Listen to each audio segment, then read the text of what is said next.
I'm here with Joe Rotella, who always makes power tools look super duper easy, and today is no exception. He's going to show us how to make a clock with a pendulum. Hey, Joe. Hey, we're going to do it all in about a 7-foot space. This is amazing to me. Let's get started. We got so much to do. Safety glasses on. Safety glasses on. I need to start with a piece of lumber that's a 1/2 inch thick, okay, 6 inches wide, 12 inches long. Of course, all this is on the website. I'm going to use the table saw for that. And the first thing I need to do is raise the blade so that it's high enough to go through that piece of wood. I always keep the blade down just for safety. That's always a good tip, I think. So that's in place. I'm going to use the pusher in order to get this thing started. I was going to say, it's really easy to think that these tools are toys because they're so cute and little, but they're serious, real tools. Oh, well, you're going to see we're going to do a whole project. I've already got a hose attached to the other ones. This isn't going to make that much dust, but we could do that as well. So we're ready to go. My blade and everything's locked in place. Let's cross-cut this. Oh, yeah.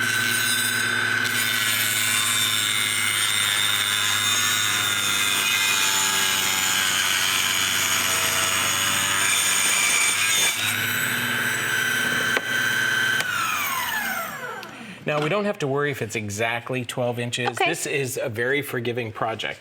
The next thing we're going to do is draw a line up from the bottom, 8 inches, or down from the top 4, okay, and just draw the points of our clock.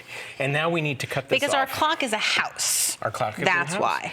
So I've already adjusted the guide on the bandsaw so that this will fit under it, but fairly tight. That prevents this thing from wobbling as we go. Oh. So I've got it ready to roll. Okay.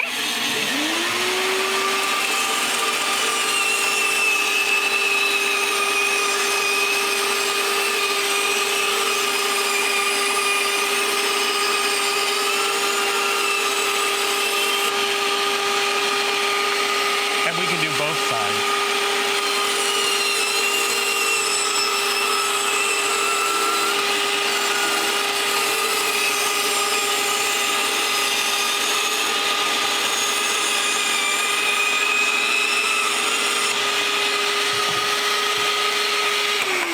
And we don't have to worry about how perfect this is because we're going to cover it with a piece of metal. I like it when things are forgiving. We need a circle now to go in the center of the clock. Now, circles seem tricky to cut. Yeah, I was going to say, because I feel like I understand how to cut straight, but a circle seems really hard. So in this case, lower the guide again so it's just above the material. And that again is so nothing's wiggling around and jumping. I'm going to cut a bunch of relief cuts that'll cut away as I cut.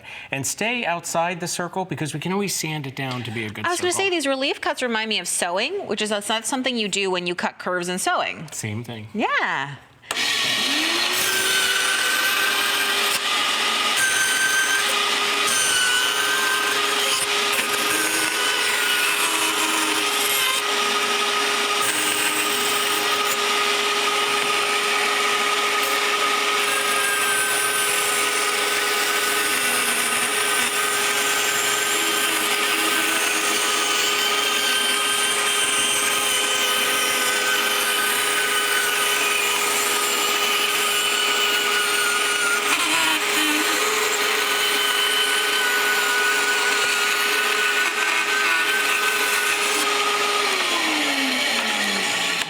That's a great looking circle.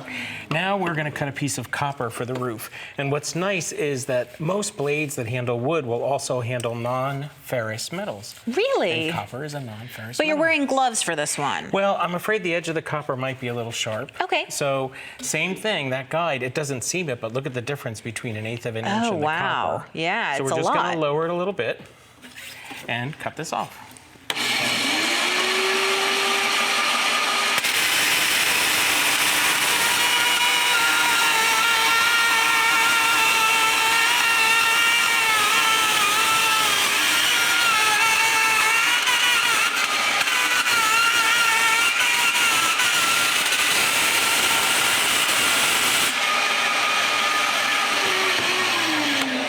When you cut metal instead of wood, do you have to move more slowly or anything like that, or is it exactly the same?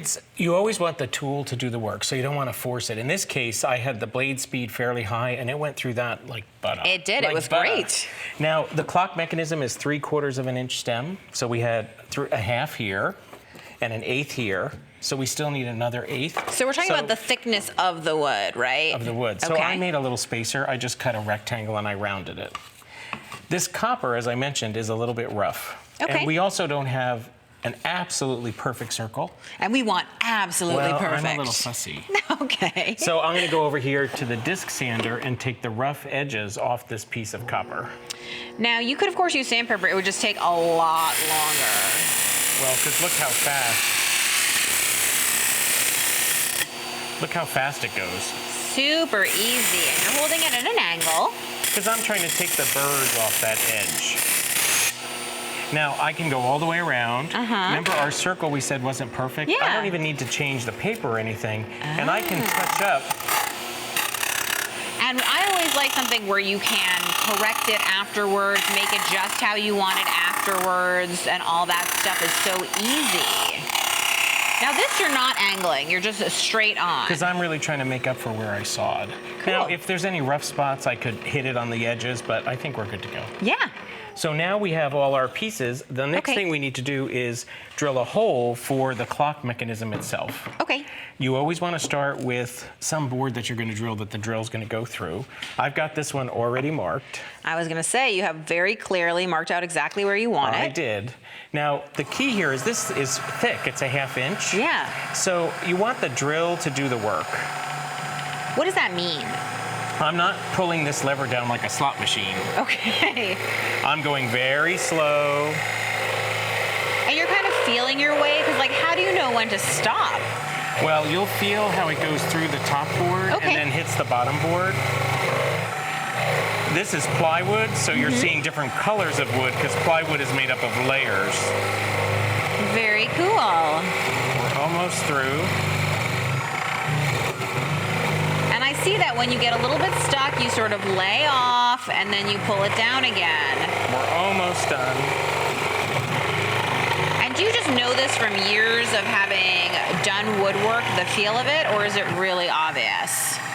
It's really obvious. Awesome. So I'm going to just lay this here. I've got one already drilled. We're ready to assemble. Okay. And a little trick about assembly here. For the copper, this is why this top part didn't really matter. Okay. Because look at the difference in the size. Oh, so you're never going to see it when it's on the wall. No, it's very forgiving. And I would just use a dry adhesive tape. Okay. Because it's fast. I never thought of adhering copper with tape.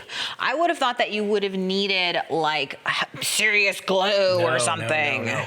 And now we have to line up. Remember, we need 3/4 of an inch, our spacer and our circle. And why do we need 3/4 of an inch? Because this stem is 3/4 of an inch. And this is just a ready-made clock mechanism that you can buy. Absolutely.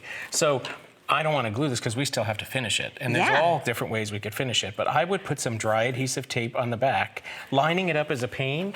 So here's a tip. Put your dry adhesive on the back, stack them on a dowel that's the same size, and then basically drop it and press. And they line up drop it and press. perfectly, and when you press it, everything is staying in You place. insert our mechanism and you have a pendulum clock. How does the pendulum attach? It just attaches onto the mechanism there? Onto the mechanism, there's this little piece, and it goes right like that. And if we look at the finished piece that you have here, I can see that copper roof. I can see the decoration that you've done with the beautiful paper, but really you could use any surface design technique. Absolutely, that's just collage with a glaze over it and then a stain on the circular part. That is super cool, Joe. Thank you. you so much.